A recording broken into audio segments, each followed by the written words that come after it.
Hey there, press the bell icon and never miss a video on cybersecurity and technology. नमस्कार दोस्तों, मैं हूं अंश और आप देख रहे हैं bit and take YouTube channel. हमने टीसीपी के बारे में पढ़ना चालू कर दिया है मेनली, और मैंने इंट्रोडक्शन दे दिया है कि उसकी सर्विसेज क्या होती हैं, सेगमेंट क्या होता है, बफर्स क्या होते हैं।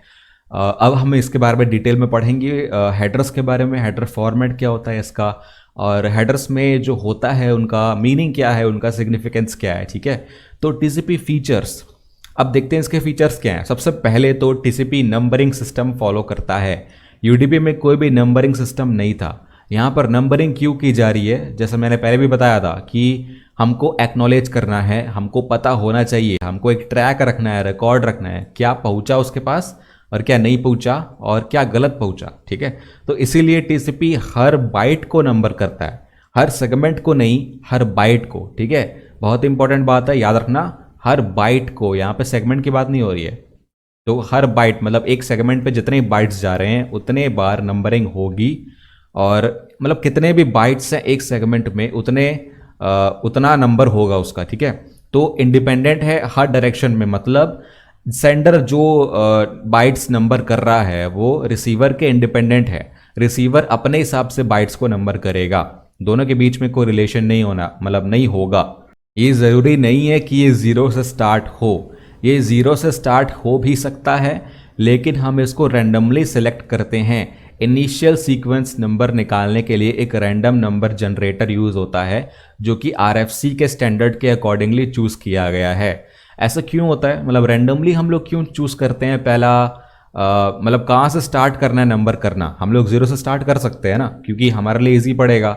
मतलब हर किसी को बोल दिया ज़ीरो से स्टार्ट करो, तो अगर 4 बाइट्स भेजे हैं तो 4 होगा मेरा, अगर मैंने 10 बाइट्स भेजे तो 10 होगा। ऐसे नाम मतलब याद रखने के लिए आसान होगा, तो ज़ीरो से स्टार्ट क्यों नहीं कर रहे हैं? इसका रीज़न ये है कि अगर आप सिक्योरिटी की बात करते हो तो उसमें क्या होता है कि जब भी आप कोई बाइट सेंड कर रहे हो, ठीक है, तो मैं आईपी तो स्पूफ कर सकता हूँ किसी की, और पोर्ट नंबर तो होता ही है, कोई उसमें बड़ी बात नहीं है उसको स्पूफ करना। तो अगर मैंने आईपी स्पूफ कर ली, मैंने पोर्ट स्पूफ कर लिया, तो मैं टीसीपी के हेडर में ये भी स्पूफ कर सकता हूँ कि एक्नॉलेज किसको करना है। अगर मैंने ज़ीरो से स्टार्ट किया तो ये प्रेडिक्ट करना बहुत इजी हो जाएगा कि नेक्स्ट कौन सा बाइट एक्नॉलेज होना चाहिए। तो जब सामने वाला जो रियल रिसीवर है उसको वो पैकेट नहीं मिला है अभी, ठीक है, और मैं ये चाहता हूँ कि उसको पैकेट मिल जाए वर्चुअली, उसको एक्चुअल में मिला नहीं है, लेकिन मैं आपको ये बताना चाहता हूँ कि उसको पैकेट मिल गया है, तो मैं आपके नेक्स्ट बाइट को एक्नॉलेज कर दूंगा। मतलब आपने अगर 5 बाइट भेजे हैं तो मैं एक्नॉलेजमेंट में 5 डाल दूंगा, तो आपको ये लगेगा कि मैंने 5 रिसीव कर लिए हैं, लेकिन एक्चुअल में रिसीव हुए ही नहीं है। तो ये तो प्रॉब्लम हो गई ना, फिर कोई और आपकी कम्युनिकेशन को गवर्न कर रहा है। इससे सेशन फिक्सेशन भी हो सकते हैं, इसीलिए इसको रैंडमली सिलेक्ट किया जाता है ताकि प्रेडिक्ट करना मुश्किल हो जाए। और कंप्यूटर्स के लिए ये बात याद रखना ईजी होता है, इंसानों के लिए मतलब डिफ़िकल्ट हो सकता है रैंडम, लेकिन उनके लिए ईजी होता है। तो इसीलिए ज़ीरो से स्टार्ट नहीं होता, मोस्टली रैंडम है तो ज़ीरो को भी गिना जा रहा है तो ज़ीरो भी आ सकता है। ठीक है, और इसकी रेंज है 0 से लेके 2 की पावर 32 - 1। 2 की पावर 32 क्यों होता है? क्योंकि इसका जो साइज़ है वो 32 बिट है। सीक्वेंस नंबर आपने नहीं पढ़ा है अभी तक, तो मैं बाद में बताऊंगा उसको हेडर के टाइम पे, लेकिन अभी ये याद रख लो। एक एग्जाम्पल के तौर पर समझाया मैंने आपको, अगर इनिशियल सीक्वेंस नंबर 1057 है और टोटल डेटा एक सेगमेंट में सेंड हो रही है 6000 बाइट्स की, एक सेगमेंट में 6000 बाइट्स का डेटा है, तो उन बाइट्स को 1057 से लेके 7056 तक का नंबर किया जाएगा। ठीक है, 0 से स्टार्ट नहीं होगा, 1057 से स्टार्ट होगा। अगर आप वायरशार्क की बात करते हो तो वहाँ पर आपको इनिशियली जब कम्युनिकेशन स्टार्ट हो रहा है तब वो सीक्वेंस नंबर 0 से स्टार्ट करता है, क्योंकि उसमें ऐसा सेटिंग है कि वो रिलेटिव सीक्वेंस नंबर दिखाता है। अगर आप सेटिंग्स में जाओगे तो वो चेंज हो जाएगा, आप अनचेक कर देना रिलेटिव सीक्वेंस नंबर्स, तो वो एक्चुअल में जो हैं बड़े बड़े, बहुत बड़े बड़े होते हैं, वो आपको दिखा देगा। ठीक है, तो ये बहुत इंपॉर्टेंट है, याद रखना। उसके बाद बात करते हैं सीक्वेंस नंबर की। जो मैंने नंबरिंग सिस्टम बताया है ना, उसी का पार्ट है ये। सीक्वेंस नंबर मतलब जो बाइट्स आप भेज रहे हो ना, जो सेंड हो रहा है, उस हर सेगमेंट को सीक्वेंस नंबर असाइन किया जाता है। हर सेगमेंट के पास बहुत सारे सीक्वेंस नंबर्स होंगे, क्योंकि वो बहुत सारे बाइट्स सेंड कर रहा है, और मैंने बताया कि हर बाइट नंबर होता है। तो इससे आप एक फॉर्मूला डिराइव कर सकते हो कि sequence number of any other segment, मान लो कि sequence number of new segment is equal to sequence number of previous segment. देखो यहां पर लिखा है प्रीवियस सेगमेंट, पुराने सेगमेंट का P plus number of bytes carried by previous segment. Number of bytes मतलब n ऑफ आप लिख दो यहां पर b, n of b of previous segment. तो इस फॉर्मूले को डिराइव कर सकते हो आप। तो एक सीक्वेंस नंबर, अगर मैं बताना चाहता हूं कि एक सेगमेंट का सीक्वेंस नंबर कहां से स्टार्ट हो, तो वो मैं पिछले सेगमेंट से निकालूंगा। तो प्रीवियस सेगमेंट का starting sequence number plus number of bytes it holds, real और इमेजिनरी। ये बहुत हाई लेवल की बात है, अभी मैं नहीं बता रहा हूं इसको। तो जितना नंबर वो होल्ड कर रहा है उससे प्लस कर दो, तो आपके इस सेगमेंट का सीक्वेंस नंबर आ जाएगा। ये क्वाइट ऑब्वियस है, ठीक है। उसके बाद आता है आपका एक्नॉलेजमेंट नंबर। एक्नॉलेजमेंट में लोगों को ये लगता है कि ऐसा बाइट जो एक्नॉलेज हो चुका है उसको ये डिनोट करता है, लेकिन ऐसा नहीं है। ऐसा बाइट जो कि एक्नॉलेज होना बाकी है, जो कि रिसीवर एक्सपेक्ट कर रहा है रिसीव करना एट दिस पॉइंट, वो होता है एक्नॉलेजमेंट नंबर। कितने बाइट्स मैंने रिसीव कर लिए हैं प्लस 1 एड्स 1 टू इट, मतलब जितने मैंने रिसीव कर लिए उतना सीक्वेंस नंबर मैं रख लूंगा और उसमें 1 ऐड कर दूंगा। मान लीजिए मैंने 1000 बाइट्स रिसीव कर लिए हैं, 1000 बाइट्स, और मैं उस पर प्लस 1 करूंगा तो 1001। ये होगा मेरा एक्नॉलेजमेंट नंबर उस पॉइंट के बाद। तो इसका मतलब ये होता है कि नेक्स्ट बाइट में कौन सा एक्सपेक्ट कर रहा हूं वो मैं बताऊंगा एक्नॉलेजमेंट में। इसको आप और अच्छे से समझोगे जब आप मतलब जो कनेक्शन एस्टैब्लिशमेंट है, 3 वे हैंडशेक है, वो जब पढ़ोगे और जब न्यूमेरिकल सॉल्व करोगे इसका, तब आप समझ जाओगे। और ये क्यूमुलेटिव होता है। इसका मतलब ये कि आप हर बाइट को अलग अलग एक्नॉलेज नहीं करते हो। मतलब एक सेगमेंट में 1000 बाइट्स हैं तो 1000 बार आप ये नहीं बोलोगे कि मैंने अब ये रिसीव किया फिर उसके बाद ये रिसीव किया। आप क्यूमुलेटिवली करते हो। एक टाइम पर जो रिसीव हो गया लास्ट में बताओगे कि इतना रिसीव हो गया है, ऐड करके सबको एक एक करके नहीं बताओगे। तो ये होता है एक्नॉलेजमेंट नंबर। अब यहाँ पर रियल बात आती है टीसीपी के सेगमेंट हेडर की, और ये काफ़ी कुछ मिलता जुलता है आपके आईपी के हेडर से। यूडीपी में सिर्फ 4 फील्ड्स थी, लेकिन यहाँ पर बहुत सारी फील्ड्स हैं। ये भी आप काफ़ी कुछ रिलेट करते हो आईपी के साथ, और इसका भी जो साइज़ है वो 20 से 60 बाइट्स के बीच में होता है। उसके बाद आता है डेटा आपके सेगमेंट का जो एप्लीकेशन लेयर से आ रहा है। अब यहाँ पर बहुत सारे इंपॉर्टेंट फील्ड्स हैं, आपको एक एक करके समझाऊंगा मैं। सबसे पहला है सोर्स पोर्ट एड्रेस। ये आपके यूडीपी में भी था, और ये जाहिर सी बात है पोर्ट एड्रेसिंग हो रही है तो ये सोर्स पोर्ट डेस्टिनेशन पोर्ट दोनों को कंटेन करेगा। ये 16 बिट्स का होता है, जिससे मतलब आपने पढ़ा ही होगा कि ये 16 बिट्स का होता है पोर्ट नंबर, तो यहाँ पर 16 बिट्स है। उसके बाद डेस्टिनेशन पोर्ट नंबर भी 16 बिट्स का ही होगा ऑब्वियसली। उसके बाद जो मेन आपके फील्ड्स आते हैं टीसीपी में वो है सीक्वेंस नंबर और एक्नॉलेजमेंट नंबर। इनके जो प्लेसमेंट्स हैं इस हेडर में वो आपको याद रखना पड़ेगा, क्योंकि बहुत टाइम पर जब न्यूमेरिकल्स आते हैं, जब क्वेश्चंस आते हैं, तो फील्ड्स के अंदर ही डेटा डली हुई होती है और फिर लोग कंफ्यूज होते हैं कि ये क्या डेटा है, तो वही नहीं निकाल पाते, फिर आगे का न्यूमेरिकल सॉल्व नहीं होता है। तो इसीलिए सीक्वेंस नंबर ऊपर होता है, उसके नीचे होता है एक्नॉलेजमेंट। सीक्वेंस ऊपर, एक्नॉलेजमेंट नीचे, दोनों ही 32 बिट के। तो अब आपको समझ में आ गया होगा कि सीक्वेंस नंबर 0 से लेकर 2 की पावर 32 तक क्यों जा रहा है -1, क्योंकि इसका साइज ही उतना है। हेडर में हम लोग इतना ही डाल सकते हैं। 2 की पावर 32 करीब 4 GB होता है। 4 GB से ज़्यादा आप क्या यूज़ करोगे, तो वो बहुत होता है। तो इसीलिए 32 बिट भी काफ़ी है, बहुत ज़्यादा है।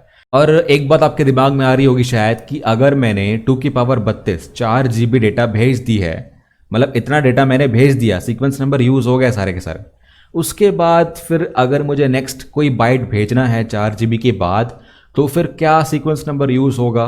सब तो यूज़ हो गए हैं, अब कौन सा यूज़ करूँ मैं?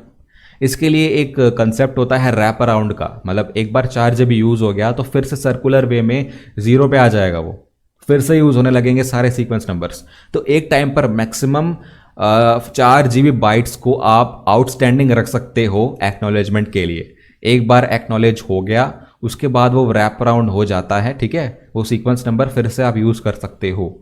लेकिन ये आज तक मतलब ऐसा हुआ नहीं है कभी, इसलिए 32 बाइट को एज अ स्टैंडर्ड यूज़ किया गया है, अभी तक भी ये यूज़ हो रहा है।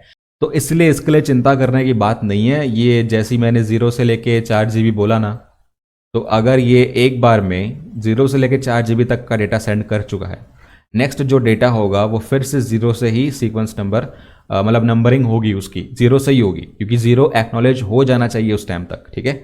उसके बाद एक्नॉलेजमेंट है, वही बात है, कोई बड़ी बात नहीं है उसमें। उसके नीचे आते हैं अब मेन चीज़ों पे जो हमने नहीं पढ़ी है अभी तक, वो है हेडर का लेंथ, मतलब HLEN मतलब हेडर लेंथ।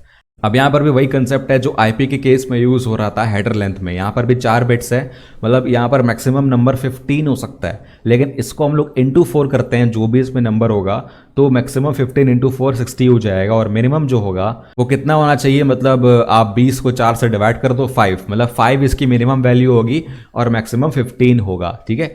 यही कंसेप्ट आप आईपी में पढ़े थे। उसके बाद ये जो 6 बिट्स है ये रिजर्व्ड हैं, मतलब यहाँ पर कुछ भी नहीं है अभी आगे चलकर कुछ नई टेक्नोलॉजी आएगी तो इसके लिए एक फील्ड रिजर्व हो जाएगा, या ये जो जितनी बिट्स हैं उसके लिए रिजर्व हो जाएंगी, लेकिन अभी तक ये इसके लिए कोई यूज़ नहीं आया है, तो ये अभी तक रिजर्व्ड हैं, इसके मतलब आगे चल के यूज़ होगा। उसके बाद आपके 6 फ्लैग्स आते हैं इधर। इन फ्लैग्स को हम लोग लास्ट में पढ़ेंगे, ठीक है। अभी पढ़ते हैं विंडो साइज़ के बारे में। अब बात करते हैं टीसीपी विंडो साइज़ की।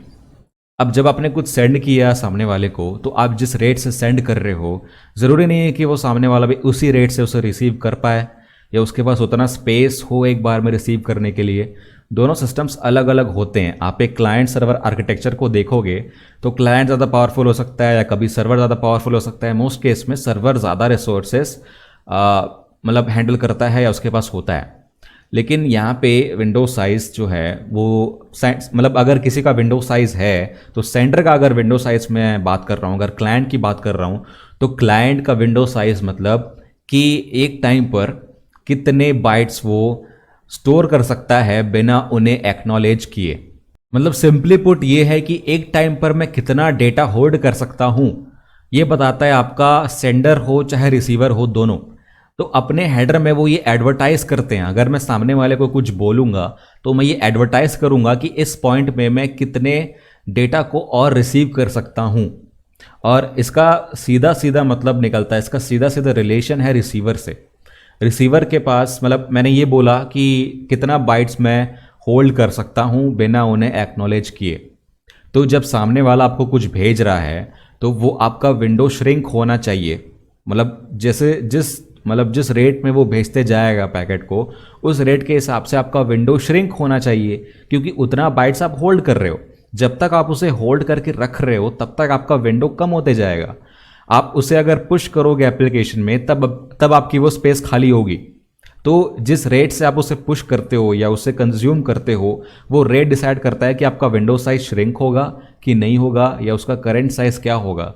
तो ये जब मैं किसी को भेज रहा हूँ, ठीक है, और सामने वाला मुझे एडवर्टाइज कर रहा है बार बार, जब भी वो पैकेट भेज रहा है मुझे, या एक्नॉलेजमेंट भेज रहा है बार बार, ये एक्नॉलेजमेंट में जब भी मैं उसका पैकेट देख रहा हूँ तो विंडो साइज श्रिंक हो रहा है। इसका मतलब ये है कि जिस रेट से मैं उसको पैकेट भेज रहा हूँ या डेटा भेज रहा हूँ, उस रेट से वो रिसीव नहीं कर पा रहा है, मतलब उसका रेट स्लो है। तो फ्लो कंट्रोल के लिए ज़रूरी होता है सामने वाले का विंडो साइज जानना। अगर वो कम नहीं हो रहा है, अगर मैं जिस रेट से भेज रहा हूँ उसको कम नहीं पड़ रहा है, विंडो साइज उतना ही बता रहा है वो, तब ठीक है, तब सब सही चलेगा, आप इसी रेट से भेजो। लेकिन अगर वो श्रिंक होता जा रहा है, बहुत कम हो गया है, तब आपको रेट स्लो करना पड़ेगा। एक टाइम पर विंडो साइज 0 हो जाएगा उस टाइम पे। अगर वो 0 हो गया, इसका मतलब ये है कि और कोई डेटा वो रिसीव नहीं कर सकता, सिंपली वो ड्रॉप करेगा, तो आपको वेट करना पड़ेगा। तो विंडो साइज 0 नहीं होना चाहिए, तो मतलब जो कंप्यूटर है सामने वाले का, ये पता चलेगा कि उसका हैंग हो गया है या अभी काम नहीं कर रहा है, और मतलब 0 होते गया तो इसको आप उससे कंपेयर कर सकते हो। जैसे हमने बफर पढ़ा था ना, तो बफर का भी कुछ लिमिटेड साइज था, तो जो मैं होल्ड कर सकता हूँ अभी टीसीपी लेयर पे, तो वही है ये भी, मतलब 16 बिट्स का है तो 2 की पावर 16 मतलब 65535 बाइट्स तक का मैं एक टाइम पर होल्ड कर सकता हूँ। और जनरली क्लाइंट का विंडो साइज ज़्यादा होना चाहिए, क्योंकि मतलब जाहिर सी बात है उसको रिसीव करना है, वो मोस्टली रिसीव करता है, सेंड कम करता है। आप अपलोड कम करते हो डेटा को, रिसीव ज़्यादा करते हो अगर आप एक क्लाइंट हो तो उसका जो साइज़ है वो ज़्यादा ही होगा, 16 बिट्स का होगा, और जो सर्वर का होगा वो कम होता है रिलेटिवली, मतलब जनरल केस में क्लाइंट से। तो ये विंडो साइज है, ज़्यादा आपके लिए इंपॉर्टेंट नहीं है, लेकिन जब आप नेटवर्क एनालिसिस या पैकेट एनालिसिस करते हो ना डीप में, तब आपको ये काम आ सकता है। यहाँ पे चलो नीचे बात करते हैं हम चेकसम की। चेकसम की बात आपको पता है पहले से ही, यूडीपी में भी था लेकिन वहाँ पर मैंडेटरी नहीं था, यहाँ पर मैंडेटरी है। यहाँ पर चेकसम कैलकुलेट करना आप अवॉइड नहीं कर सकते, ये रूल्स के खिलाफ है, टीसीपी में करना ही पड़ेगा। तो ये कैसे कैलकुलेट होता है आपको पता है कि इसमें स्यूडो हेडर आएगा। जी हाँ, टीसीपी में भी स्यूडो हेडर आएगा चेकसम कैलकुलेट करने के लिए। सोर्स और डेस्टिनेशन पोर्ट से हम लोग नहीं कर सकते, आईपी को यूज़ करना ही पड़ेगा, इसीलिए यहाँ पर भी स्यूडो हेडर ऐड होता है। देखो यहाँ पर ये है आपका स्यूडो हेडर, इस टाइप से ये ऐड होगा, आईपी हो जाएंगे और 8 बिट प्रोटोकॉल, यहाँ पर टीसीपी का नंबर आएगा, उसके बाद टीसीपी का टोटल लेंथ यहाँ पर आएगा और बाकी सारे जो फील्ड्स हैं टीसीपी हेडर के वो भी आ जाएंगे। तो ऐसे चेकसम कैलकुलेट होता है इसका। उसके बाद है अर्जेंट पॉइंटर। इसके पहले आप ये जान लो कि ये जो सारे फ्लैग्स होते हैं ना, इनका क्या काम है। तो फ्लैग्स के बारे में पहले जान लेते हैं। तो बेसिकली हम लोग कर क्या रहे हैं यहाँ पे, कम्युनिकेशन फ्लैग्स बनते हैं। फ्लैग्स का मतलब यही होता है कि उसमें एब्सोल्यूट वैल्यू होगी, या तो 0 या तो 1। तो ये सेट होगा या तो फिर अनसेट होगा। तो इसको सेट क्यों करते हैं, ताकि हमारा जो काम है एक फ्लैग का वो हो पाए। बाकी जो राउटर्स हैं, जो डिवाइसेस हैं, जो इस पैकेट को फॉरवर्ड करेंगे या इसको कंज्यूम करेंगे, उनको पता चल पाया कि कौन सा फ्लैग सेट है, तो उसके हिसाब से काम करना है पैकेट के साथ। तो हर सेट का, हर फ्लैग का अलग अलग मीनिंग होता है। तो एक एक करके देखते हैं इसको। सबसे पहला है अर्जेंट, URG। अर्जेंट का मतलब क्या है कि जो डेटा है मेरे पैकेट में उसको मतलब इमीडिएटली कंज्यूम करना है। मतलब ऐसा होता है ना कभी कभी कि जो डेस्टिनेशन है उसको जब पैकेट मिलता है तो कभी कभी क्या होता है ना कि उसके पास पहले ही कुछ पैकेट पड़े हुए हैं वो बफर में, जो अभी कंज्यूम नहीं हुए हैं। तो ये जो पैकेट आएगा जिसमें अर्जेंट फ्लैग सेट है, वो जैसे ही पहुंचेगा डेस्टिनेशन पे, उसको वेट करना पड़ेगा ताकि पहले जो पैकेट्स बचे हुए हैं वो कंज्यूम हो पाए। लेकिन अगर पैकेट में अर्जेंट फ्लैग सेट है और वो डेस्टिनेशन में पहुंचा, तो उसको पता चल जाएगा कि ये अर्जेंट फ्लैग वाला है और इसको तुरंत प्रोसेस करना है। तो ये क्या करेगा, पहले जो पैकेट्स हैं बफर में उनको हटा के मतलब इसको प्रायोरिटाइज कर देगा, उनको पहले प्रोसेस नहीं करेगा, इसको प्रोसेस कर लेगा पहले। तो बताना पड़ेगा अपन को कि कहां तक अर्जेंट है, उसके लिए अर्जेंट पॉइंटर होता है। यहां पर आप देख रहे हो कि एक अलग से फील्ड है यहाँ पे नीचे, अर्जेंट पॉइंटर की 16 बिट की फील्ड है। तो ये बताता है कि कहां तक का डेटा अर्जेंट है। ठीक है, तो अर्जेंट फ्लैग का मतलब यही होता है। आजकल ये ज़्यादा यूज़ नहीं होता है, इसके जगह पुश यूज़ होता है ज़्यादा, लेकिन फिर भी ये काम की चीज़ें जानने के लिए तो अर्जेंट का मतलब यही है। और फिर आता है फिन। तो फिन का मतलब क्या, फिनिश। तो फिनिश का मतलब क्या होता है कि जब हमको आगे और कोई डेटा नहीं भेजनी है तो मैं कनेक्शन में फिनिश यूज़ करूंगा। मतलब मैं सर्वर को बताऊंगा या सर्वर मेरे को बताएगा कि फिनिश करना है तो कनेक्शन क्लोज करना पड़ेगा। टीसीपी कनेक्शन बनाने के लिए क्या करना पड़ता है, हमको 3 फेजेस से गुजरना पड़ता है। सबसे पहला फेज है कनेक्शन एस्टैब्लिशमेंट, फिर दूसरा है डेटा ट्रांसफर, तीसरा है कनेक्शन टर्मिनेशन। मतलब 3 स्टेप होते हैं, पहले कनेक्शन बनाओ सर्वर से, फिर डेटा ट्रांसफर करो, फिर कनेक्शन को तोड़ दो। कनेक्शन को तोड़ने के लिए यहां पर फिन यूज होता है, उसके बाद कोई डेटा नहीं भेजनी है तो ही यूज करेंगे।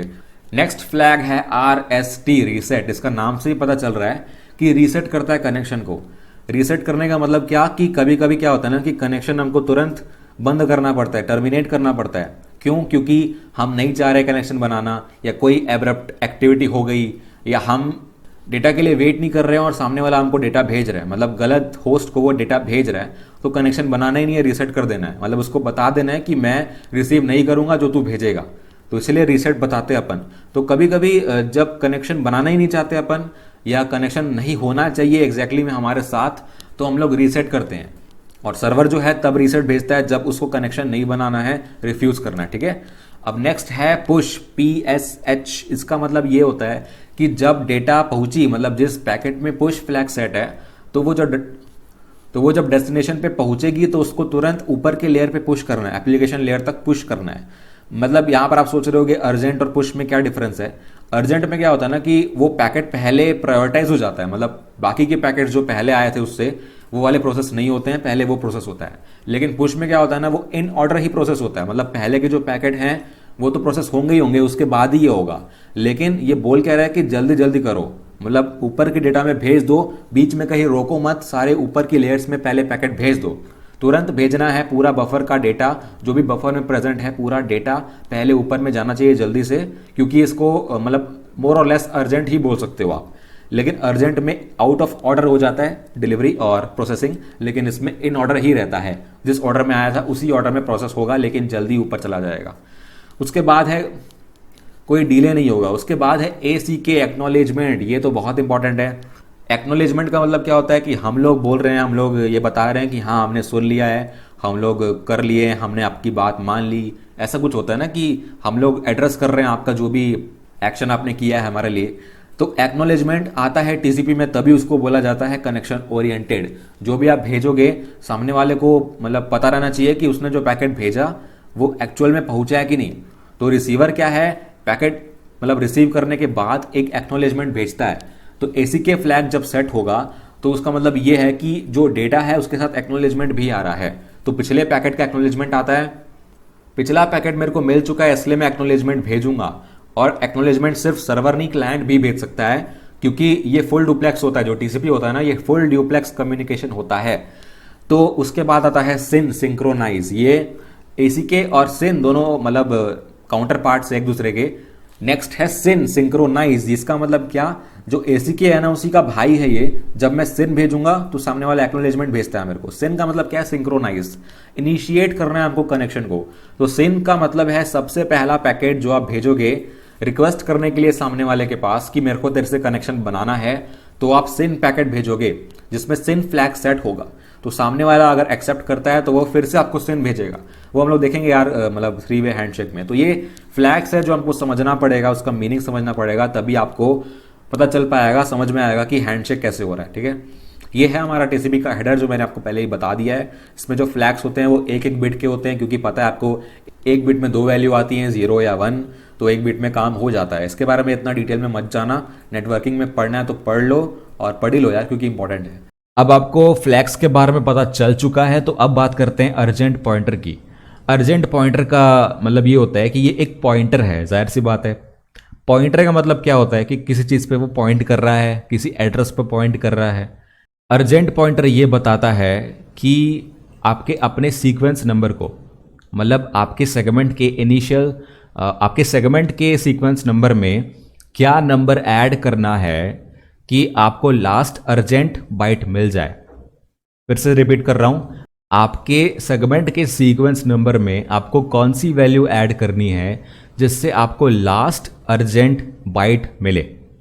अर्जेंट क्या होता है, अर्जेंट डेटा आपने पहले पढ़ लिया है। ये सारे कंट्रोल फ्लैग्स में, ये सारे कंट्रोल फ्लैग्स हैं, मतलब कनेक्शन एस्टेब्लिशमेंट में कुछ सेट होगा, टीयर डाउन में कुछ सेट होगा, और पैकेट में एक्नॉलेजमेंट है कि SYN है, उस हिसाब से ये सेट होगा।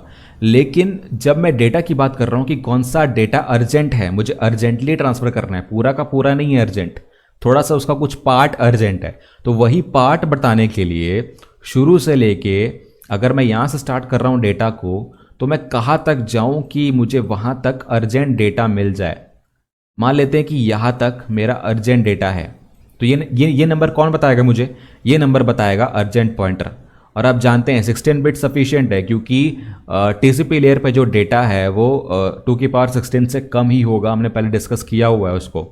तो यहाँ से लेके यहाँ तक अगर अर्जेंट डेटा है तो यहाँ पर मैं कैसे पहुँचा, मैं इनिशियल सीक्वेंस नंबर जो यहाँ से स्टार्ट हो रहा है, ठीक है, यहाँ से स्टार्ट हो रहा है, तो यहाँ से इनिशियल, इसको इनिशियल तो नहीं बोलेंगे लेकिन आपके सेगमेंट का सीक्वेंस नंबर यहाँ से स्टार्ट हो रहा है। तो इसमें मैंने क्या ऐड किया जो मुझे अर्जेंट पॉइंटर ने बताया, और उससे मुझे मिला ये वैल्यू लास्ट अर्जेंट बाइट का। ठीक है, तो ये होता है आपका अर्जेंट पॉइंटर। और बस यही है मोस्टली। तो उसके बाद आपके ऑप्शंस और पैडिंग आते हैं, अप टू 40 बाइट्स जो हमने IP में भी देखा था, कुछ कुछ ऑप्शंस थे वहाँ पे IPv6 के लिए वगैरह वगैरह।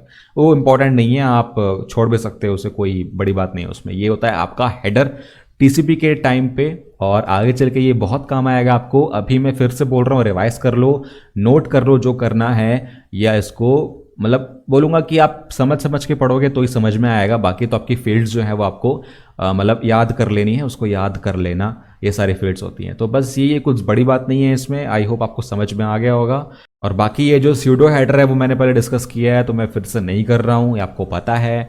नेक्स्ट वीडियो में हम लोग आएंगे हमारे TCP 3-वे हैंडशेक पे, कनेक्शन एस्टैब्लिशमेंट और जो टीयर डाउन होता है वो सब कैसे होते हैं, तो वो मिस मत करना। आई होप इस वीडियो में भी आपको मज़ा आया होगा। सेगमेंट हेडर के बारे में जानने में, और आगे भी आप ऐसे इंटरेस्ट से पढ़ोगे। और मैं जल्दी कोशिश कर रहा हूँ कि ये सीरीज़ ख़त्म हो जाए। काफ़ी लोगों की डिमांड है, मैं जानता हूँ कि मैं 2 साल से इसको चला रहा हूँ और मैं कंप्लीट नहीं कर पा रहा हूँ, लेकिन टाइम कंस्ट्रेंट्स के आगे मैं मजबूर हूँ, लेकिन मैं पूरी कोशिश कर रहा हूँ। ठीक है, तो लाइक कर देना अगर आपको अच्छा लगा तो, और सामने वाले को भी शेयर कर देना। और आगे वीडियोस ऐसे ही चाहिए तो सब्सक्राइब कर लो, आपको नोटिफिकेशन आ जाएंगे। अभी तक आपने नहीं किया है तो कर लो प्लीज़, और आगे देखते रहो, बस ऐसे ही सपोर्ट करते रहो, सीखते रहो, और गुड बाय।